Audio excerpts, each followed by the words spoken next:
I'm literally down the street from you. Really? Yeah. Where do you live? Once you pass Tap and Taco. Oh, you live up that way? Yeah. Oh, that's a nice neighborhood. It's a nice neighborhood, but I have a manufactured house right there. Yeah, house is a house. I know. Most people don't even have houses, so. I know. Not where I saw myself, but hey, I'm blessed either way. Well, that's interesting. Let's talk about that. I know. Save it for the pod. I know. All right, you ready? Yeah. Okay. Welcome to Ordinary Joe's Extraordinary Stories, a podcast that shines a light on ordinary people and their extraordinary stories.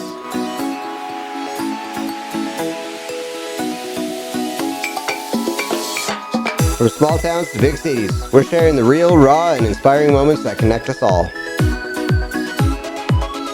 Because every voice matters. Every story counts. This is Ordinary Joe's Extraordinary Stories. Welcome, everybody. It's another episode of Ordinary Joe's Extraordinary Stories. I'm your host, James Graves Brown, and I've got another special guest with me today. Today, this one is a little extra special because this young lady here is pretty much the closest thing I've ever had to like a real sister, in the way that, you know, I do have stepsisters, but we never got close at all. We don't really talk. It's never been a sister kind of thing, and aside from you, I don't have sisters, so please welcome Britni. Britni, what? Okay, so I don't want to call you by your current last name because the situation, and we'll talk about it, but what are you going to default back to? You're going to go to Montoya? Montoya. Okay, so Britni Montoya, I like that. So welcome, and thank you again for doing this. I appreciate it. No, I appreciate it. You're doing me the favor here. We get to catch up and talk about history. Exactly. So tell me, do you remember how old you were when we met? I was about 6. Okay, I was gonna say I thought I was way off base. I was gonna say 5, but yeah, that sounds about right to me because I couldn't have been more than like 9 or 10. Right. We were really young, and we met under very not the best circumstances. I don't know how much you know about the whole situation, and I don't know if my side is accurate either, but I know that my parents were still together, and my dad cheated on my mom with your mom. I didn't know that. That's okay. So again, I don't know if that's actual fact. That's just what we knew. But to be honest, like I never held it against your mom. It's not her fault. You know, my dad did what he did, and that's it was what it was. And not to disparage my mom at all, but she used to ride my dad pretty hard, like keep him stressed out, and they were just not a good couple to begin with. I'm just gonna start there. They got married and divorced 3 times. So to each other, like, that's fucking wild. But yeah, so that's how we met you.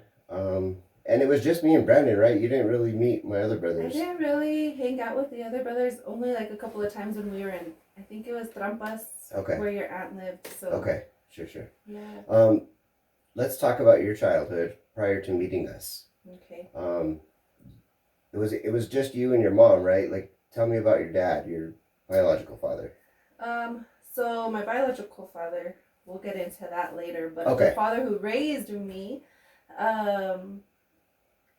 toxic relationship. Oh, yeah. Sorry to hear that. So they, from day one, my grandma owned a restaurant, so I think that's how Jean met. Oh, I remember the restaurant. We ate there once. I ate there one time, and it was fire. Yeah. That was amazing exciting. restaurant. Yeah, it was really cool. On Cerrillos Road, by the way, any of you guys out there? Right, where Giant is, across from Olive Garden. Yes, what was it called? Casa Margarita. Yes. Mm-hmm. Oh, yeah, because your mom. Yep. Love Well, it. My grandma's mom. Oh, really? So, yeah. Oh, so there's generational naming in there. Margarita. Nice. Yeah. Love it. So, you know, any other childhood, my dad and mom always fighting. My mom finding him at Cheeks all the time. Oh, God. That's horrible. So, like, it was just a toxic environment. My dad, I think the end of it was him beating up my mom and us going through that system. We lived at Esperanza for a good while. Oh, no shit. Wow, we did a stint there too. Yeah, I had a birthday there. There's even a picture of me, just like so sad. You could just see in my eyes. But that's awful. My mom did what she could do at that moment. I just want to stop you there for a second and say good for her, because most women don't do that. Like, it's common in our society for them just to be like, oh, like make excuses for the men and say, well, he said he was sorry and go back to him and that kind of shit. Good for your mom for getting out. She got out. I can't excuse her though. She had her moments of. They all do. They all do, but she got out of it. I witnessed a lot. My mom went through men to men and came across your dad. We can talk about that too because we have that in common as well. Mm-hmm. So she met your dad, and I could honestly say that was one of the closest persons I felt as a father, even till this day. Like, I haven't talked to him in years, but him and I have always shared that bond. Like, he was a father figure to me. And I know they were short term, like, but I don't even know if you know this, but my mom was pregnant. No, I did not know that. And she lost the baby. I know that. But yeah, my mom, the horse races, we lived at the racetrack with Jean for a long time. Shut the fuck up. No kidding. Yeah, in that bunker that you had where... the bunker. It was literally just like a bed on the floor, and we just that's all wild. just... We did that too. Really? That's fucking crazy. I mean, probably years and years before you guys came. Like, I mean, all of my brothers weren't even born at that time. So, but yeah, we went through that. That's nuts. I know. Pirate Quest. Do you remember Pirate Quest? That was one of the horses that was always winning where they killed him. Oh, God. That was my favorite horse. that was grim. Jesus. And they killed him. Yeah, I don't know if I could go into that example, but... Did he break his leg or something? No, they put an axe in between his eyes. Who did? Whoever wanted him gone, because he was always winning the races. What the? Where the fuck were we? I didn't know that ever happened. I remember my mom and June called me at the restaurant, and they told me Pirate Quest passed away. Holy shit. So yeah, that was that was sad. Jesus. I missed those days because I was even there helping June train the horses, clean. Damn. So. Now, when you say their relationship was short-lived, I mean, it was probably over a year, wasn't it? I think it was like at least a year or two, maybe. Yeah. I don't remember it being like that short. But that's crazy because it seems like there's this missing period that we weren't around for because I can't say that I ever remember hearing that horse's name. And I certainly don't remember that event. That would have fucking broke my heart. That's crazy. Yeah, it did. It was sad because I got really close to that horse. And then just... us going to, is it Taos that your aunt lived? No. Or is it Penasco? One in Velarde, and my grandpa and all them live up in Penasco, so there was a lot of that. Okay. Yeah. But we lived there for a while. In Penasco? Yeah, with your aunt. And my mom drove that Camaro. I don't know if you remember her Camaro. The orange one. Mm-hmm. Oh, I remember it. Yeah. Yeah, we all crammed in that one night. I remember me, you, and Brandon sitting in the back seat and them driving, listening to Def Leppard. Like, that's burned into my memory. Exactly. That was my mom. White Snake, Def Leppard. Yep. She was the cool mom. Fair enough. Okay, so talk to me about the father figures coming in and out of your life. Did you ever keep ties with your biological father? I didn't meet him until like 3 years ago. Shut the fuck up, really? Yeah. So you didn't know him as a child? I had no idea. This has been a secret for a long time. Shit. Yeah, so coming on here, and if anyone knows me, it's out. But being vulnerable, just a little bit back, Jean is the one that actually told my mom, invited her to church. And they went to church together for a while, and that's when he said, I'm going to get back with my wife. Oh my God. Yeah, so my mom was heartbroken. But he left her in church, and she changed her ways a lot. She had her issues, and I saw a lot growing up. But that's where she met my stepdad. And they've been together like 26 years or more. The one that they're still together. Yeah. I know him. Yeah. So Dennis is Dennis. he raised me too, so. Interesting. Yeah. That's crazy. Mm-hmm. So do you want to speak about your biological father at all and tell me how that came about? How did you meet him, and how does that affect you, meeting him as a full grown adult with your own kids? It's been hard. I would say the last 5 years of my life have been very challenging. You've gone through a lot in 5 years. I've gone through a lot. Just from my childhood to like being with my first husband. Mm-hmm. Like I kind of escaped that a bit when I was with Will. Like I just kind of blocked it out. But my grandma told me at 11, like, your dad's not your dad. And that's how evil my grandma can be, unfortunately. And I stay away. But is she still around? Yeah. Oh wow. She's still that negative. Oh god. There's so much of that. Yeah, it's just I'd rather stay away. That's good. But it's just she told me at 11, so I asked my mom about it. I was just this kid. Right. My mom is like, yeah, I cheated on your dad with someone from the restaurant. He was a welder. I didn't know that it wasn't your dad. Like that, the dad who raised me wasn't my dad until I started growing up and I was tall. I don't know if you see me with my family, but I'm pretty much the tallest. Yeah. My brother, I don't know how he got tall, but he got lucky. Yeah. Knowing your dad and your mom's height, yeah, that's wild. And Dennis is short. Yeah. It's not like he's 6 feet tall. No. So, it's just been a challenge. So I did the whole ancestry. Will got me that as a Christmas gift.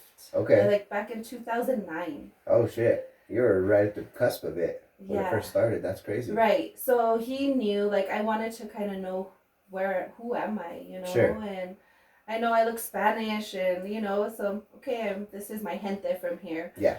But I was still curious. Yeah, of course. So 2022, mm-hmm. I obviously remarried, new life. And I got a message on Ancestry from a guy named Cutter Thompson, and I'm like, who's this? And so he's like, how are we related? I'm like, I have no clue. But the percentage was like a sibling, you know? No kidding. So I was like, what's going on? So I told my husband Chris, I was like, oh my god, like I think this is my brother. Like I've been waiting for this day. Like my heart's pumping. Like I didn't know what to do. And so I was like, well, my mom had a one night stand, you know, with this guy, Tommy Pacheco, and here I am. So he's like, that's my dad too. Oh, that's fucking wild. Yeah. So, yeah, he's like, he kind of abandoned us when I was like 1, so I don't carry his last name. I carry my grandparents. Wow. Wow, so that guy really doesn't care about any of his kids. Well, he does, because he has a whole new family now, right? So that's mind-blowing. Yeah. Like, how are you going to start a family, leave it, start another one, leave it, and then start one and be like, okay, this is the one I'm sticking with? Yeah. How does that? That's crazy how that works. Well, he has a son and a daughter in Texas, and then left Texas, and he's a welder, so he was all over New Mexico. Yeah. So he worked for P&M or New Mexico Gas, one of those. Sure. And of course, he comes to grandma's restaurant, and apparently my grandma set them up. Oh man. So my grandma told him, yeah, my daughter's husband can't have kids. Oh, and God. I don't know if she overserved them, but he had a camper, like an RV park. He was parked over there across the street. I don't know if you know where that's at, off of Cerrillos. It's kind of catty corner from where the restaurant was. Okay.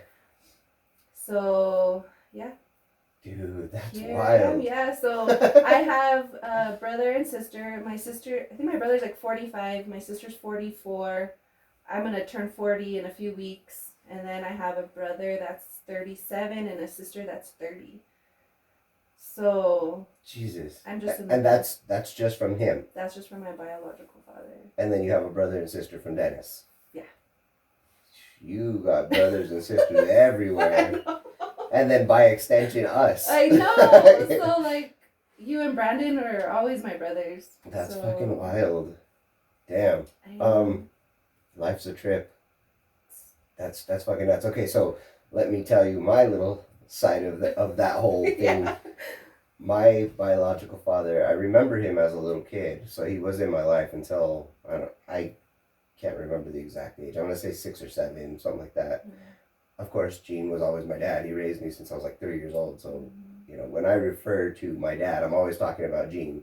If I'm going to specify something different, I'll say my biological father or my stepdad. Because right now I technically have 3 dads. It's fucking wild. Same. Father's Day's a nightmare. Same. That's crazy. But so, yeah, so when I turned 18 and graduated, my biological father. So when I was 6 or 7, we left. My mom and my dad moved us to California, and then we kind of traveled with the race season all over the states. And yeah, then when I was 18, my biological father showed up at my graduation, and I was like, wow, that's fucking nuts, but cool, what's up? Like, you know, I try not to be a negative person or hold grudges, and you know, I don't know the circumstances around their relationship or why he didn't get a hold of me. None of that matters. You know, he was trying now, so credit where credit's due. Yeah. I talk to him once in a while. He's cool. He's a cool guy. But it turns out he had 2 kids too, 2 other boys. So now I have 2 brothers. One of them lives here in Albuquerque. He's a florist. He owns a company, a flower business. He's a cool kid. And then the other one is a cop in Farmington. So yeah, brothers, and then sisters, stepsisters, you. Yeah, and it goes on. Yeah, fucking people are crazy. Okay, so let's talk about your life growing up in Santa Fe. I'm assuming. Were you always in Santa Fe? Always in Santa Fe, other than those short periods where with we my were dad. just up north. Yeah. Cool. That's better. Up north kind of sucks. Like it's beautiful. Don't get me wrong, as far as the nature aspect, but like small town life sucks. Yeah. There's no. I could not be in a small town. Me either. I need a city. I need people. I need things to do. Options. So growing up in Santa Fe, what school did you go to for elementary? So I went to Christian Ray Catholic School, and then Kearney. Oh, Kearney. Okay. Yeah. And then junior high. DeVargas. So did I. That's nuts. Yeah. And then Capital. So did I. You graduated from Capital? Yeah, 2004. Jeez. How did... Okay, so I graduated when you started at Capital, I guess. Yeah, probably 2004. You started Capital in 2000. 2000. Okay, yeah, I graduated in 2000. That's nuts. So yeah, that's crazy. We would have probably saw each other. I just can't remember back then. I was too afraid. You were too afraid? Yeah, because I was a new 9th grader in a new school, and I was always quiet and shy. That's fair. Yeah. So how did you meet Will? Let's shift it to that. I know. Because well, let me tell you how I met him first. Yeah, tell me. After graduation, because I'll say my mom was incredibly sheltering. I don't know what her deal is. She wouldn't even let me play football. She didn't let me go to Santa Fe High, which I was zoned for because... My mom neither. Hold on, what's your mom's reason? Because she didn't want me to hang out with the wrong crowd. Okay, at least that's a pretty valid get reason. pregnant at 14, 15. I mean, she's not wrong. Yeah. My mom didn't want me to go there because their mascot was the demon. That was it. Yeah, my mom was very religious, so I remember her saying something about that. I don't like it. I'm not at all religious. I know you are. To each their own. I have no judgment with anybody, but I think my mom and dad's over religion with us kind of pushed me off of it. I mean, to each their own. No, what it is what it is.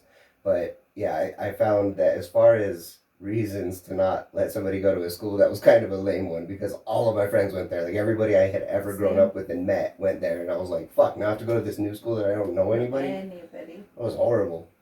Same. It was what it was. I also went to DeVargas, which is wild, but we would have crossed because 2 years. 2 years. And now it's not even DeVargas. That's nuts. I know. That was sad. What is it called? Milagro now? Yeah, and it's all different. Like, they tore the original school down and made it different. I'm like, oh, that sucks. That school, once my stepdaughter went there, like, she changed completely. Oh, how so? Yeah, just the whole demeanor.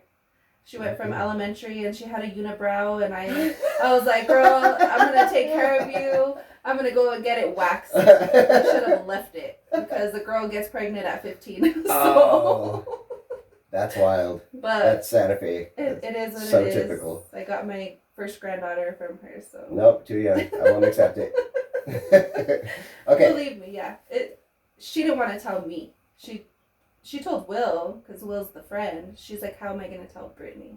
Oh, wow. Yeah, so I kind of knew 6 months prior.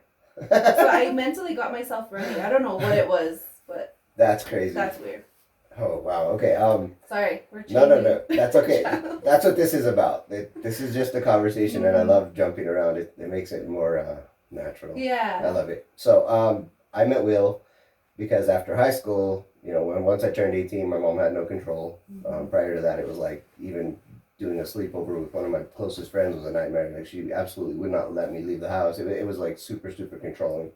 But when I turned 18, got my car, started hanging out with the car people, and that's how I met Will. He was just one of those. What was the car club? It started out Armageddon. Armageddon. Yeah. So he had his Nissan Altima. The Altima. Yeah. The first one, the purple one, or the white one. The white one that turned blue. Yes, before when it still had 4 doors and everything. Yeah, fucking wild, that guy with his cars. I know. So how did you meet him? So my mom, she had me sheltered. I couldn't do nothing. I couldn't play sports, nothing, right? So Dennis's niece was like, let's go hang out for 4th of July. Like, come with me to watch the fireworks. And I was like, okay, let me ask my mom. My mom let me, dropped me off. I was all, cool. So then she's like, do you think your mom will let us go to Applebee's after? I'm all, bro, like, you're pushing it. Like, let's not. And I just want to say real quick, it's abundantly clear right now that my dad had a type because your mom was my mom. That's fucking crazy. Yeah, so they kind of resembled each other, too. A little. Maybe. Yeah. It's a hairdo, maybe back then. Sure. I'll buy that. So my mom let me go to Applebee's, and she's like, I talked to this guy, and she always talked to older guys. For me, I had my first kiss, like, when I was a freshman, so I didn't care to be a part of, like, anything. Like, I was just so sheltered and shy. So long story short, they sit us in the front window, and I'm like, bro, if my mom passes through, we need to go sit somewhere else. So they moved us, and she was talking to some guy, Jeff, which was Will's best friend. And here comes Will and Boo Boo. Do you remember Boo Boo? No. He was Will's kind of like, I don't know, bodyguard guy. And I turn around and I see like all these rings on a finger, and I look up and Will has his hat like really low, and I turn back, and Jeff's all, aren't you gonna give him your number? And I'm all, no. What a weird thing to say. Yeah. So my cousin's all, just give it to him. So I wrote it down, but come to find out, he threw my number in the French fry basket. So I told my cousin, I was like, he's cute, like. He's different now, but yeah. Back then I was just like, oh my gosh. I guess I liked the cholo type back then. That's weird because I don't think he was the cholo type back then. I think he's like hardcore cholo now. Yeah, I don't know. Back then he was more crisis, maybe. I don't know. He was always very stylish. I'll give that to him. He was always very clean dressed and always with the freshest gear, and you know his car always was the nicest car around. Mr. Clean. Yeah, for always sure. Creased up. For sure. Yeah. Well, that night he went to my mom let me spend the night at her house. Oh. And he went over and met him, talked to him, and I was like, hey, would you ever consider me to be your girlfriend? Who says that? Sheltered people. Yeah. That was my life. So I didn't realize how old he was. Oh, yeah. Yeah, that's another thing. And my cousin's all, oh, she's going to be 18 soon. I just turned 16. Oh, my God. So I was like, I'm never going to talk to this guy again. Like, who cares, right? And so I talked to him from like 10 o'clock at night to 7 o'clock in the morning, and I had to be at work at 10. And so that was like our history of us. We met in 2002, July of 2002. He asked me to marry him in November. But through that period, he realized that I was only 16. My mom caught us in the parking lot at Santa Fe Supermarket because I worked there. Okay. And Britni Blea Montoya.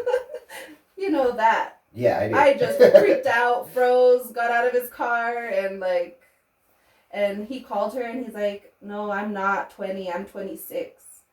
And so my dad picked me up. I was freaked out. Dennis was like, you know what? He was man enough to tell us his true age. Just give him a shot. Wow. And what a trip. That was our history. Like we were together 19 years. That's fucking almost crazy. 20. So How, not to pry too much, but how was that relationship? Because I know stuff about Will from before you that I don't know that I'm comfortable talking about. I mean, if you want to hear it, I will, but I don't want to bash the dude either. But I just saw some shit that was like, that could never be me. I could never do the things that I saw him do firsthand. I was 16. I was naive. I wouldn't say I was in love. I don't, I mean, he'll eventually watch this, but I don't know if I loved him. I think he was just like my savior of taking me away from my parents. Well, okay, and there's something to be said for that because, I fell in love very quickly as a sheltered kid. I had a girlfriend who I probably would never have held her hand and been like, "Oh, I love you." Yeah. You're young and naive. You don't know what all is involved and the ins and outs. You don't have a relationship outside of the phone, which wildly we didn't even have cell phones back then. It was all landlines. Well, I had a cell phone. My stepdad, he always made sure I had a pager. I had a StarTech phone. He's like, we're gonna get a hold of you. He worked no matter at what. AirTouch, so yeah. I always had everything. Like thankfully, but I think for me he cheated on me from the very get go. With my friends. No shit. People in the cruise line at Haley Matthews, they're like, "Hey, Will's here with a girl." I couldn't leave my house. I was still sheltered. My mom had control of when I could see him. If I cleaned the house, I could see him. Damn. So he's older. He's 11 years older than me, and so I would just get the calls and I would just cry. I remember, and everyone telling me he's not good for you, he's gonna change you. I just turned the cheek, and I think I did that all through our relationship. Damn. What was the turning point for you that you were finally like, you know what, enough's enough? I was a good wife to that man. Even a girlfriend. I never looked at another man out of lust. Like, I was faithful till I wasn't. And it was just to a point where I was like, you know what? Like, I deserve better. For sure. My stepdaughter told me, like, Dad doesn't deserve you. He treats you like crap. He was a good man towards the end of our marriage. And it was too late. Okay, that's very fair. And I can see that, as a new friend of his when we were younger, I was, I think, 19 when I met him. He was 24, 25. We looked up to him. We were like, man, this guy's a fucking stud. Like, he's out here just every night with a different girl. And how does one even do that? Like, how do you have the confidence to do that, first of all? How do you... I don't know, but there's something to be said for womenizing, too, because we saw that firsthand. And I was like, as glamorous as that life looks, I don't want to be that dude. I never wanted to be that dude. So I actively made decisions that strayed me away from that. Now, again, not to bash the guy, because I love him as a friend, and he was a good friend. He was a cool person. Mm-hmm. But what I saw him do to women, I was like, I'm never gonna be that. That was took me back to, as a child, seeing my dad hit my mom and be like, I'm never gonna fucking do that to a woman. One thing, he didn't hit me. No. Yeah. I don't ever think... Yeah, that's one thing about him. I could never see him doing that. He's not that type of guy. He's the type of guy who would piss you off and walk away. Just because he knows that would get under your skin, and that would be worse than hitting you. Yeah, the words. Yeah. He's a smart guy, and again, he's my friend. Mm-hmm. But also, like, it's sad to hear that you went through all of that with him, and I'm glad that he changed, even if it was towards the end, because, we're living in this modern society where the manosphere is a thing, and rape websites exist, and men are entitled and think... I don't know if you saw recently, there was a video of this kid in New York, 14-year-old kid, who picked up a 15-year-old girl who wouldn't give him her number and body slammed her and then stomped her head. And his friend was sitting there egging him on and filming it. That's our society. Men think that they are entitled to everything, including telling women what to do, and that's not okay. we're in a whole different society now. That's what men, well, a lot of these women have become alpha females, and men don't like that. No, I fucking love it. I'm all for changing the patriarchy. Sorry, bro. No. I'm not. I wasn't. I didn't take it personally. Yeah. I know I'm with you because I see it every fucking day. Mm-hmm. There will be.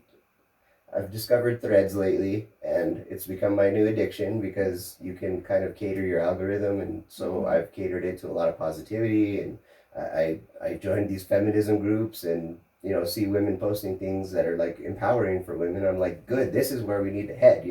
Fuck the patriarchy. Let's get a woman in charge of this bitch and watch how quickly it fixes everything, and just the sheer magnitude of men out there who are just so entitled and just go to town telling these women the most stupid, like, you sound so fucking dumb right now. That's not okay, and I don't want to be represented by you, so I make it very well known that that's not me. That's not every man. I know there's a lot of good ones out there, and I just hope our society as a whole moves towards that, because why have women been in unequal this whole time? Women are way stronger than dudes, and I tell my wife all the fucking time, like, the shit that you guys go through is not fair to begin with.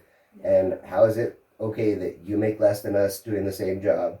How is it okay that you guys carry children and birth children, but we're the little, we get a flu and we're dead for a week. Yeah, we cry, like literally cry. Yeah, I know. We're soldiers. For sure, no doubt. But yeah, hearing that there was light at the end of the tunnel for him, that makes me happy. Tell me about, you told me something in our conversation that you stuck around even after your guys' divorce and everything, that you were there for him when he had a medical incident. Tell me about that. Well, he was nearly dead. He had no white blood cells, no red blood cells. I was separated from my husband at the time, and oh jeez, I have a heart. You were newly married. Yeah. But separated. And Will got sick. No, he let me know what was going on, obviously. Okay. But no one was there for him. His mom's just an evil lady. She made comments where she didn't even want him, right? So damn. For me, his daughter was in her own world and her own life. Sure. I wanted to make sure he was okay for my kids. I mean, we have 4 boys, and he nearly died. I mean, I don't know if you saw him, but he was yellow. I didn't. He was a part of Good Times Car Club, and there was a picture I saw, and he was like yellow. And people were like, you need to go to the hospital, I would drop off the boys, pick up the boys, see him. And what was it that he was going through? They still don't know till this day. No shit. He just didn't have white blood cells? Yeah, or red. Like, he was nearly dead. What the fuck? He was just walking around with no blood. Yeah. So he had a lot of, I'm not sure on the blood transfusions. I'm pretty sure it was about 10. Damn. But he went through so much testing, so much. Yeah, so now he's fine. I mean, he got so skinny. The man was so skinny. You see him now and be like, yeah, bro. But so, you were there for him and took care of him the whole time? Mm-hmm. I was the person at the hospital called. I was there 1 week where I would just take him food, because instead of the hospital food, I knew he liked what he liked, right? Sure. So I would take him a coffee and make it a better stay for him. Okay, so this is a taboo question, but do you think, in all honesty, if you were going through something like that he would be there for you equally? That's fucking awful. No. Yeah, and that's the sad thing. Nobody would. I've always been there for everybody, even my mom. I mean, at her lowest. So, yeah, no. Dude. Yeah, when I can tell you, I've been at my lowest, and there hasn't been many people there. So, me and God. Tell me about that. Just, a new life. I was doing so good. I was working at Guadalupe for 18 years. Forever. Started there at 18, built my credit and knew about money, had money. divorced Will, and he bought me out of the house. I had money. I bought my Wow. new house.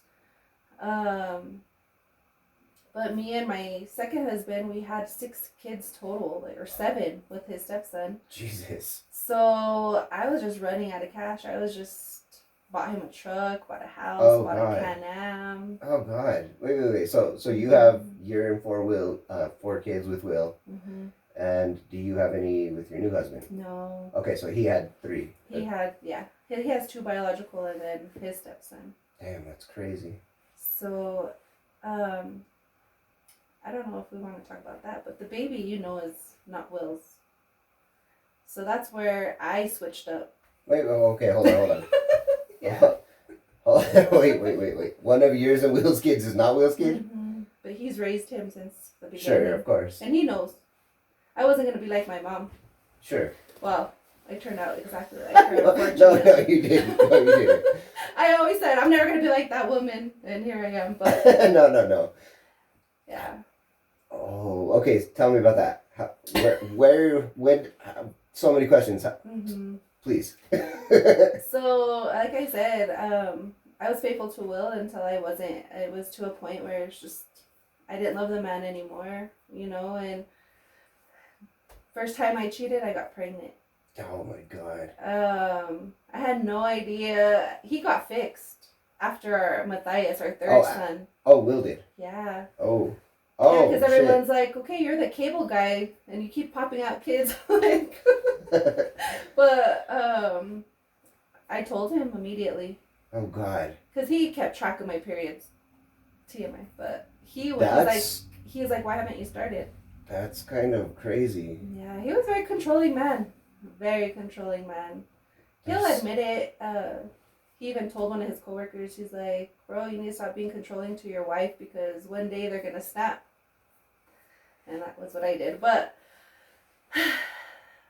I'm not happy with what I did.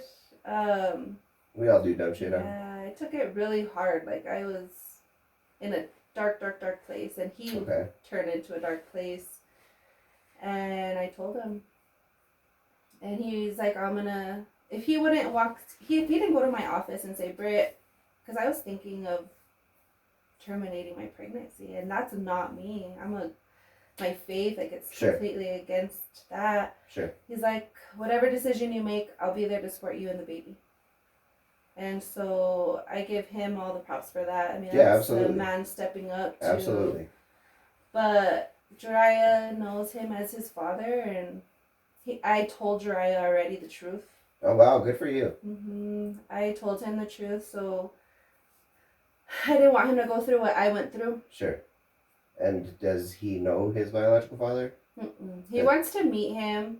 And does his biological father know? He knows. About him? Mm-hmm. Okay. Yeah, he went on a whole other... But when that happened, he just kind of lost control of his life. Oh, damn. Yeah, and... That's also very typical of Santa Fe. Yeah, I mean, just like, own up. Take accountability. But my new husband, my second one, he raised Jiraiya. Okay. So Jiraiya also has how many dads? All of the dads. I'm passing it along. Generational trauma in action. Poor guy. So Jiraiya, he wants to be Blea, because that's, he says Chris is his dad, and... He doesn't feel the same about Will? He does, like... He's Romero, and he goes, like, Will just picked him up, and he goes with him on the weekends. That's crazy. But he loves Chris. That's his father. Okay. And he's back in the picture. Okay. And just like you were saying, your mom married Gene like 3 times. I married Chris twice. Oh, really? So, like, legally? Yeah. Okay. So are you currently? No. Hold on. No. Okay, let's start from the beginning. Tell me about when you met him. Oh, Lord. Okay. I met him on Facebook. Okay. It just happened. I don't know. I friended him on Snap after that because he friended me on Facebook. And like they say, that's the cheater app. Oh, And I just kept it on the DL for a long time, and finally, I met him in March, and I was divorced by May 12th. March. So in 2 months, you like met the guy, married the guy, and divorced the guy? No, so I met Chris in March, and I was divorced by From Will. by Oh, May. this is when you're still with Will. Yes. Damn. So. Okay. Karma. I don't know. No. No, like, I don't know. There's something also to be said for being in a bad situation and recognizing that and working your way out of it. Yeah. No matter what it takes. Mm-hmm. Especially if you are aware and acknowledge that the current situation isn't working and you're done with it and need to get out of it. That, if you've already mentally left the situation, it's not to say that you're still active in that situation. Yeah, and we weren't.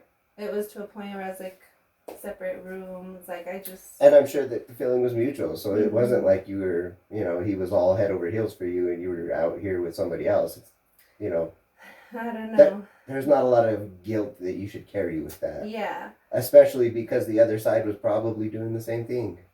Oh, for sure. He had his business line for that. So I knew he was. So I think that's why I was just to a point where I was like, I'm done being the good wife, Sure. And so, yeah, I met Chris. Then we got married. So I was engaged by September. Okay. And married in January of the following year. So that was quick.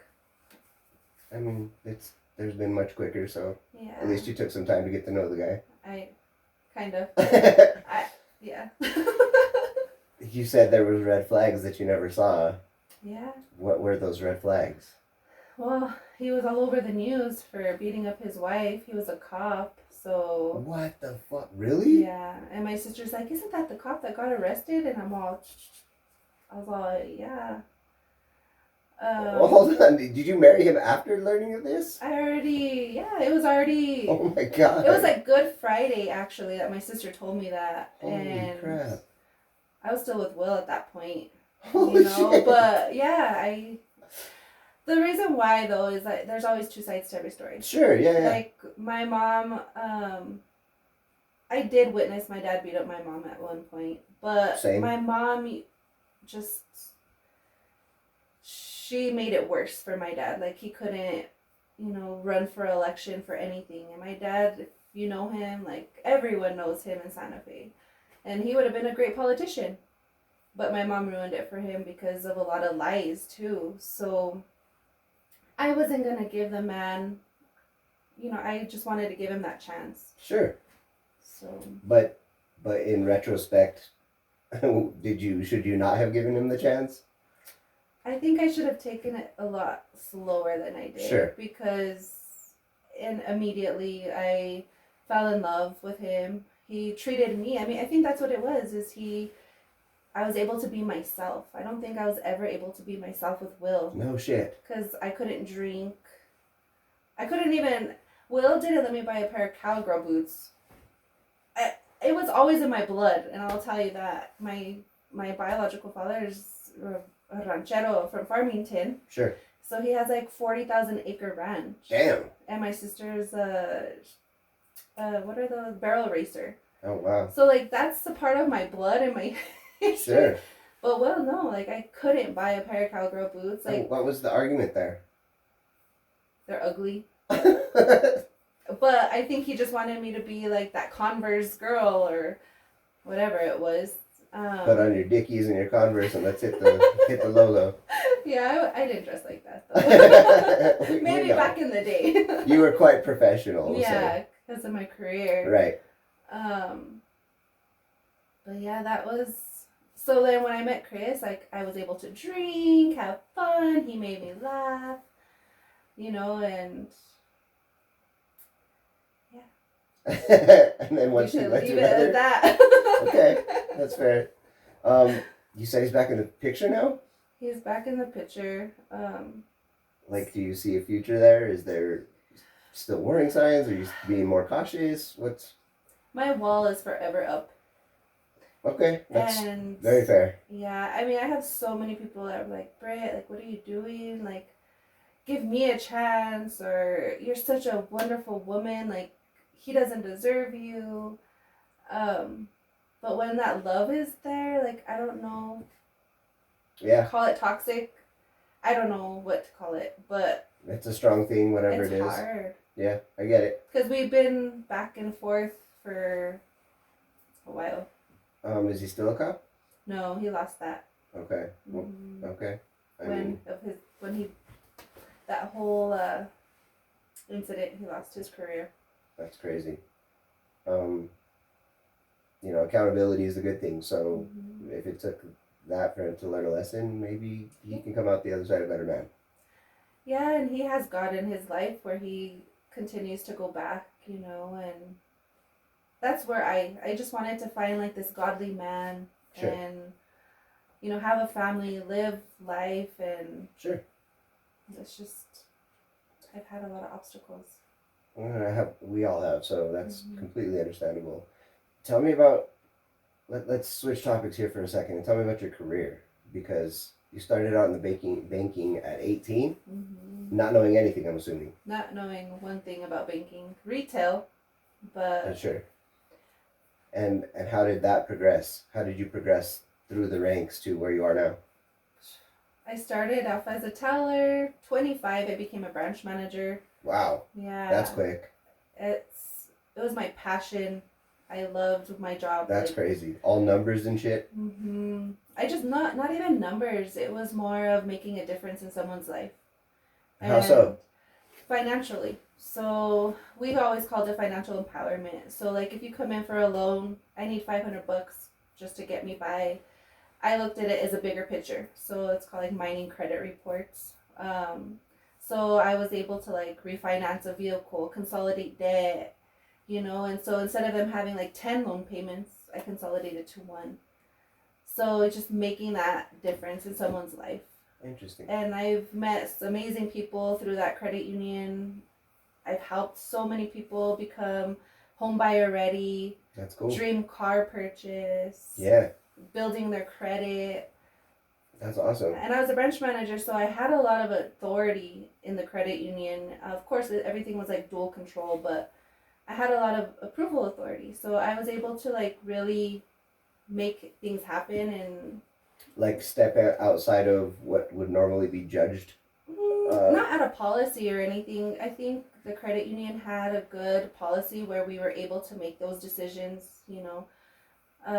like a 10-point adjustment, give them 10 more points on their credit score to make them to that next level. Wow. Yeah, so like if I saw like this was a need, that was where I come in and I could.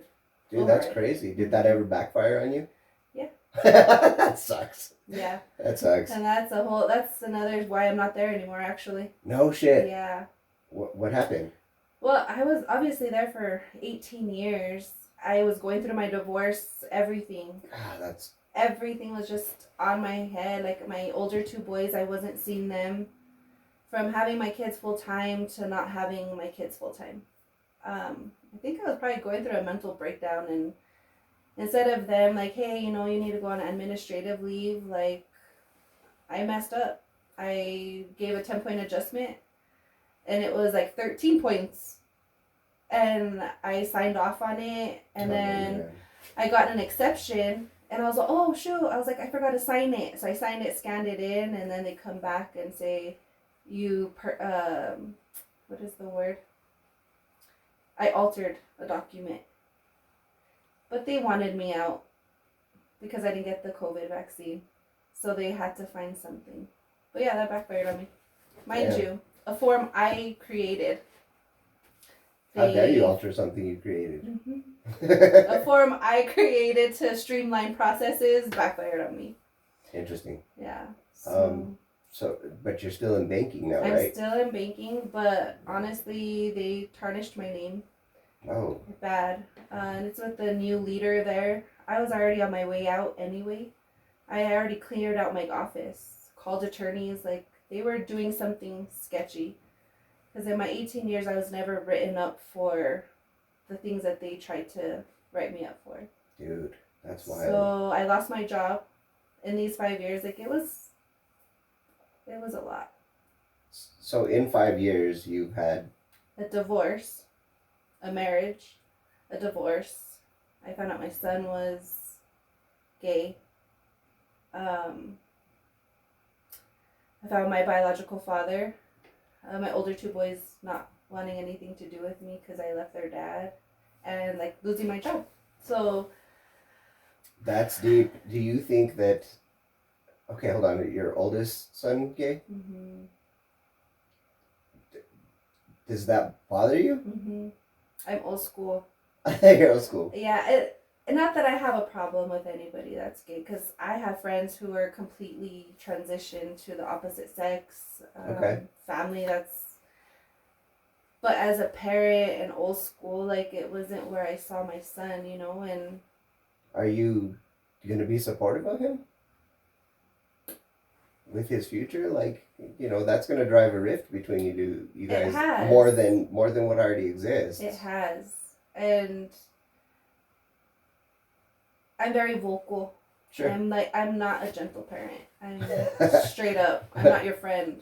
Like I'm. That's kind of good. We need that. Yeah, I'm not. I'm an old school soul from day one. But anyways, I was supportive, and then I told him, I'm like, look, I brought you up in church. You know it's wrong. God intended for a woman to be with a man to be with a woman, not the difference. Which I know that me and you could probably go back and forth with that. Forth about it, but that's the way I was raised. Sure. And so I told him, like, this is your life. I love you no matter what, but I'm not gonna support. Okay. That. So it's been difficult. But are you gonna make it or allow it to get to the point where you're like, don't fucking talk to me. Don't come around because you're in love with a man. I could never be like that. But when you're at your son's 6th grade graduation and they're like, Jules Romero. Who the fuck is Jules? I gave birth to a boy. His name's Josiah. Jules? Yeah. How did that even come about? Is that what he made up? He said he was trans at that time and that was his name. How does Will feel about this? Fine. He doesn't care? No. At all. And I'm like, bro, you're the OG, like, he's vocal. He tells him some hateful stuff, and at this point, he's like, "I'm gay, mom. I'm not trans. I'm just gay." But it's been a hard journey. Well, okay. So just to play devil's advocate here, there's something to be said for acceptance and for not passing down generational trauma. Like I get the old school mentality, and I get that that's not what the church says is okay, but also at some point I feel like maybe it's better to I don't know, count your losses and be thankful that the kid respects you enough to have been vocal and honest about it with you. Yeah. And at some point you kind of just got to be like, okay, well, it is what it is. It's life. We're gonna get through this. Yeah. I see your side, but I also, like, my brother's gay, and it didn't make me look at him any different because I don't care. It doesn't affect me. Yeah, I know. It's just, I didn't see him. I wanted to have grandbabies. He's my oldest, okay. Yeah, but not that he can't. You got others. I know. And there's something to be said for adoption, too. There are kids out there. There's a lot of shit parents out there whose kids go up for adoption. And if there's people having kids all the time, then there's nobody who's going to adopt another kid that they don't need. Yeah. Like, we kind of need that in society because, okay, I'll put it this way. And again, this is just all my opinion. I'm not judging you at all, okay? Yeah. I just want you to know that. Okay. As a dog parent, like, we don't want kids. We never wanted kids. I'm already fixed. Like, that's not going to happen. And that's what we wanted. We're okay with that. But we do have our dogs. That's as close to kids as we're going to get. There's a lot of dogs out there who are abandoned, neglected, abused. And those dogs just live their days out in shelters. That's fucking horrible. Your son, in his mind, if he's abandoned, is going to be living in a shelter. He's going to be by himself. Yeah. He needs a support network. And as difficult as it is, it's kind of your job as his mom. As much as you don't like it, you don't have to accept it in your mind, but you kind of do got to be there for him and just be like, It is what it is. I'm not okay with it, but I'm here for you. Yeah, that's where it came down to. I even told him, like, you're welcome to live with me, but you'd have to go to Cleveland, you know, and it's like over 3,000 kids, and he goes to Monte, that's like Oh, cool. minimal. My brother's graduated from there. Yeah, so, you know, it's... So you are supportive. I am supportive, but he kind of blocks me out. And it's That's too bad. It's because Will and his daughter got in my older two boys' heads, like, shared a lot of information. They hacked into my Snapchat at that time when I left Will. And Kids are too fucking smart. And, well, no, Fuck this. my stepdaughter, she's already an adult. She did it. And they showed Josiah and Malachi, and me and Will were building our dream home at that time. Whoa. Yeah, it was a beautiful 3-car garage, movie theater. Oh, God. Laundry chute. I sold paparazzi at that time, so I had my own, like, room. Like, we were in the works. We had the floor plans. They were breaking ground, and I stopped it. Oh, jeez. Yeah. Did you guys lose a lot of money on that? No, actually, thankfully. Wow. We were approved. 780,000. Ooh. House in Santa Fe. Jesus. Now it's probably like 1 point something. Oh, for sure. But damn, dude. yeah. So what was the transition like for you coming down to Rio Rancho after living in Santa Fe and growing up the whole time there? I hate it. You hate it? Now it's different. I hated it. Oh, tell me about that. That's interesting. Why? What did you hate about it specifically? Because I'm from Santa Fe. Like, that's where my gente is, and that's where I belong, right? I get it. I get it. Okay. It took Sarah fighting with me for months to get me to be like, all right, fine, let's go. Yeah. I did not want to move down here. And then I got here and I was like, oh God, this is a city and there's like shit to do. And it's not close to Albuquerque. It's not drugs everywhere. Okay, the Santa Fe I grew up in, the Santa Fe that I met Will in, that doesn't exist anymore. It don't exist anymore. Not only has it been constructed everywhere and built up every direction, but it's so gentrified. Like, the cost of living there is outrageous. Mm-hmm. I don't understand how people can still live there. Yeah. It's fucking crazy. And then the drug problem, drugs are insanely rampant. People that I would have never expected to get into drugs or even try them are just strung out as fuck now. And I'm like, what is wrong with this place? Mm-hmm. And I mean, I'm sure it's the same for Will. I don't know if it's the same for you, but I literally made a list of all the people that I grew up with, met, and knew in Santa Fe who passed away. And there's more than years that I've been alive, which is fucking insane. And it's not just, I was talking to another buddy recently about it. It's not just drugs or predictable deaths. It's just like absolutely unforeseen shit, bizarre deaths. Look at how Brandon died. Like, Santa Fe. People are like, was he in the North Pole? What the fuck? I'm like, no, that was Santa Fe. Like, it's crazy. No.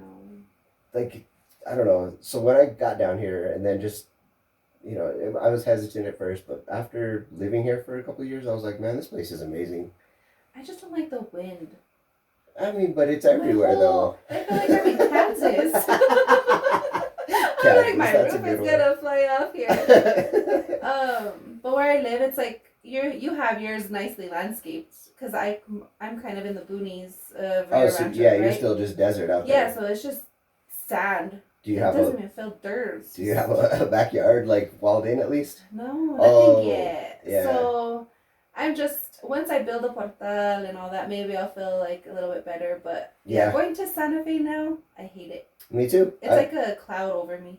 I drive through that. Well, I don't even drive through it. I drive around it to get to work. Yeah. I hate 599. I do too. It's too slow. I feel like I'm gonna die on that highway. I don't like it. In the mornings, I take St. Francis.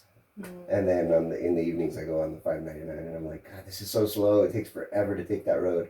But one day I drove through town and I was like, what the fuck? This is ugly. It's just apartment buildings everywhere and shit. And there's homeless everywhere. I'm like, I know. This is not Central. What the fuck? I know.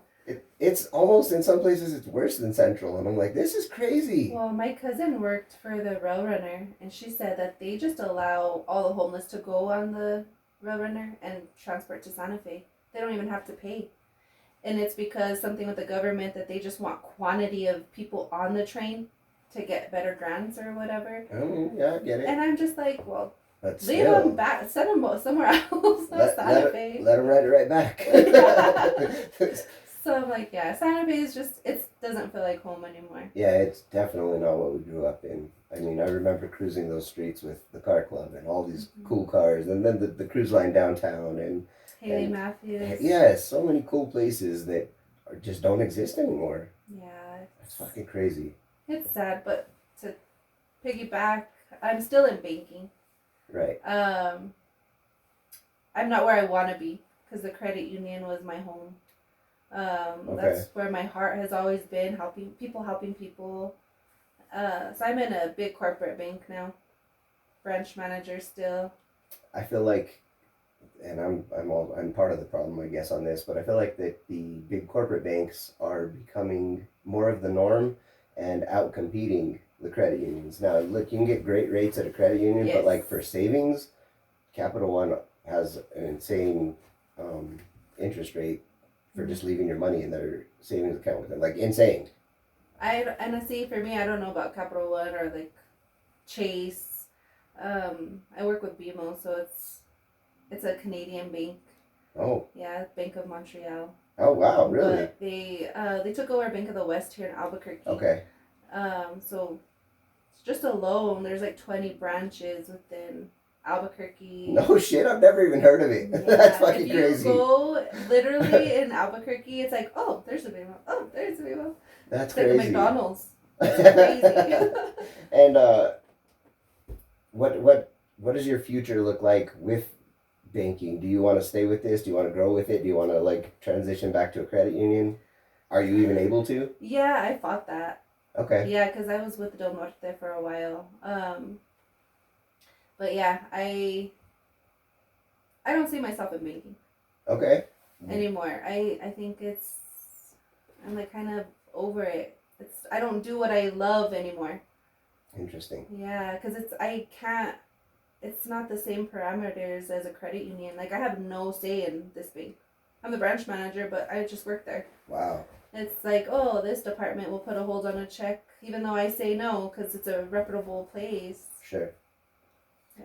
Have you ever thought of maybe transitioning careers over to something like HomeWise or something like that? Something where you can actually help people? HomeWise. Yeah, I thought about it, but there's just a lot of people that I know that work there, and I'm just, like, my best friend tells me, like, just start your own business.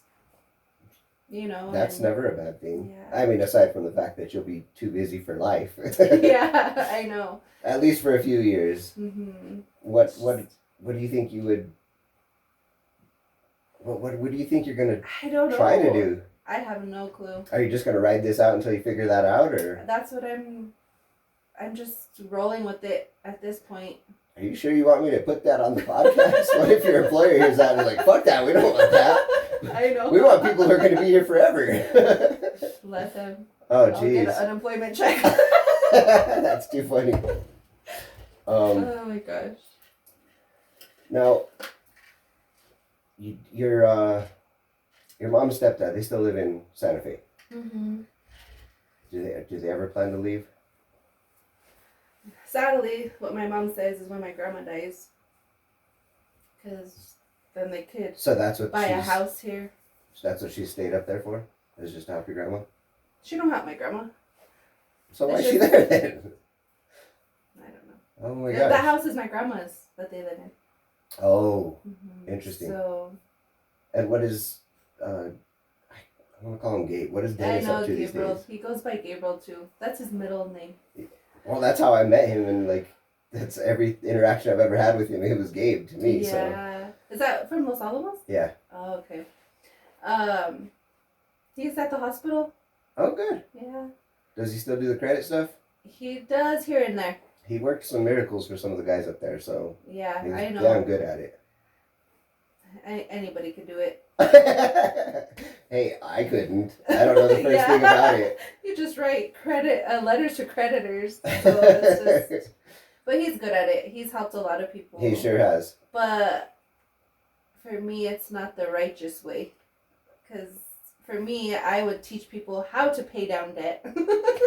Okay, hit us with some financial advice. Seriously, for somebody who has some screwed up ass credit right now but wants to fix it, like actively trying to fix it, what is your advice? Snowball calculator. You start with the highest balance, you roll yourself down, and then once you pay off that balance, then whatever payment you were making to that one, add it to the next one.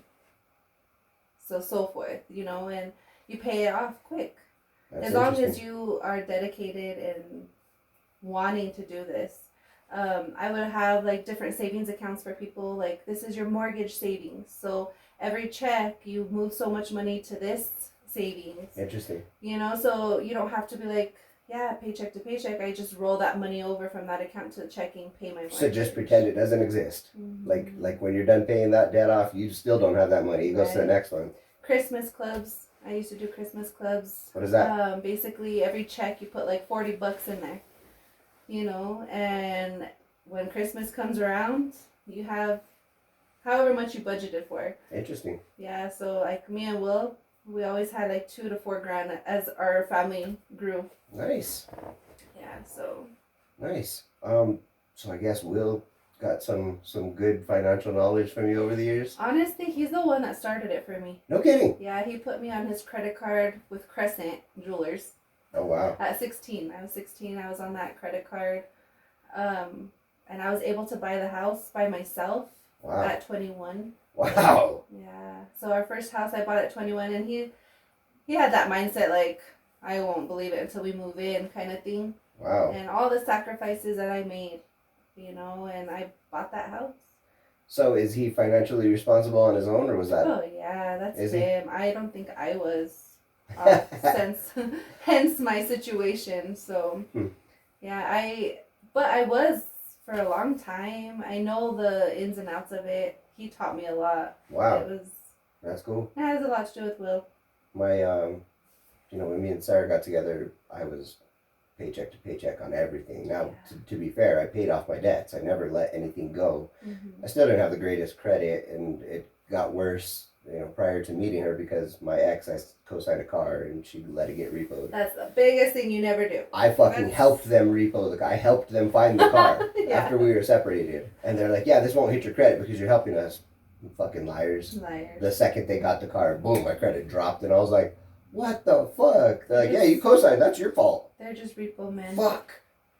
So, yeah, but then I got with Sarah, and I've inherited it from her, but we'll just say tight with money and extremely financially responsible. So that's why me and Will had so much. That's awesome. Mm-hmm. That's crazy. Although I still had a shopping problem on the side. So I mean, I had a savings and a shopping problem. Listen, if I had freedom of spending, we'd be broken. I'd have way too much shit that I don't need. I already have too much shit that I don't need, so I get it. Yeah. I get it. So before we get out of here, I want to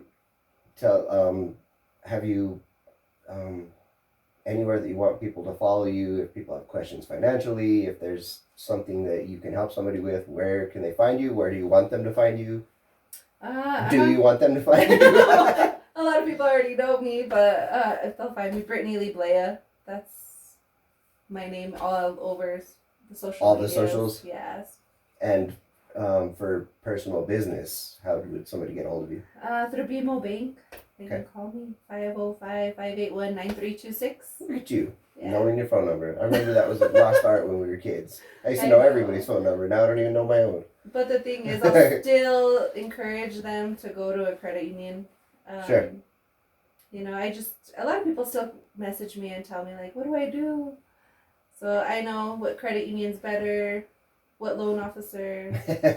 Awesome. Yeah. We still have our credit union accounts, so. Good. Yeah, I don't know that I'll ever get rid of it, but. There's a lot of perks, so. Yeah. Look into it. So what is your solid plan for the next 5 years? That's a good question. Do you have one? Have you thought about that? I've thought about it, believe me. Just with my career alone, I just need more flexibility for my kids, and like I can't even put them in sports because I'm in Albuquerque and they're here, to drive to practice. I can't do that. So I'm wanting to. I've thought about it, like opening up my own financial planning, like financial coach kind of thing. That's good. People need that. Mm-hmm. Or just going back to school and becoming like a bookkeeper. Cool. Mm-hmm. Nice. Starting my own. Do you have any plan in the works to, and I know it's not just on you, but sort of mend your relationship with your two boys that you're kind of having struggles with? I've tried. I've been like, I call them, I'll text them. Sometimes they'll ignore me. Like I saw my second one now, Malachi, and him and I have always had it hard. He's always been mean to me. Yeah, he'll straight up call me a effing cunt. Like, he just beat me up. I like how you said how you edited effing but said cunt. That's wild. I mean, he was like 3 beating me up. Will just never did nothing. So jeez. I've tried, and they know I'm here. Oh, that's good. I try to like make it to their events, and sometimes I can't. I'm like one person trying to. Well, again, with your oldest, I know we've already talked about it, but I would strongly encourage you to try to have a little more open mindset and maybe be a little more flexible on your beliefs with that. I think it'll be beneficial for both of you in the long run. Yeah, I think so. None of my business. I'm just an opinion. Yeah, it's a hard topic. Oh, for sure.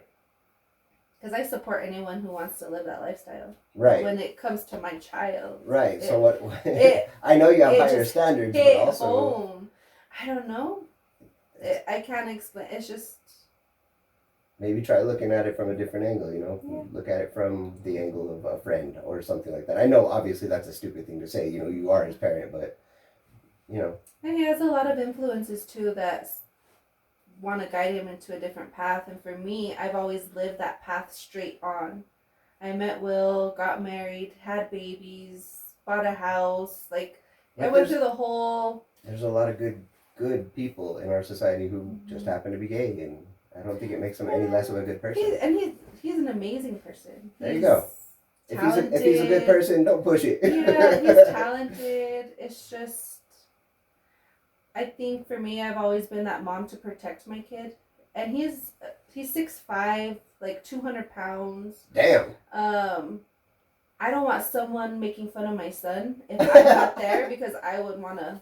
I'm pretty sure he's gonna be able to protect himself at 6'5", 200. He's not. He's very timid and shy. I get it, because that was always me. I've always been a little tiny dude, and I always had the mentality, hey, I'll just make friends rather than enemies. And of course you don't want people picking on your kid because of his identity. Yeah, so.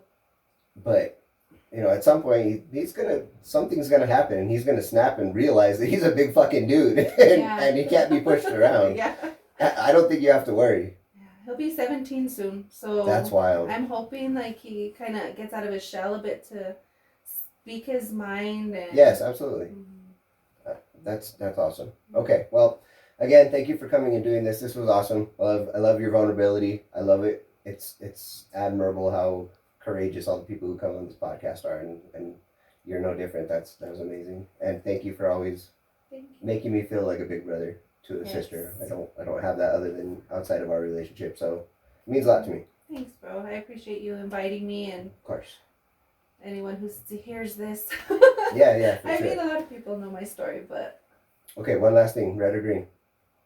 Christmas. It's typical. I just you gotta ask people and see how New Mexican they are. Yeah, Christmas. All right, guys. So like this episode, share it with everybody. Go like all of her stuff and follow her on social media for some interesting pictures and videos and food. Maybe some food. Yeah. Financial knowledge. She's your go-to. Come back next week. We'll have another one for you. Bye, guys. Thank you.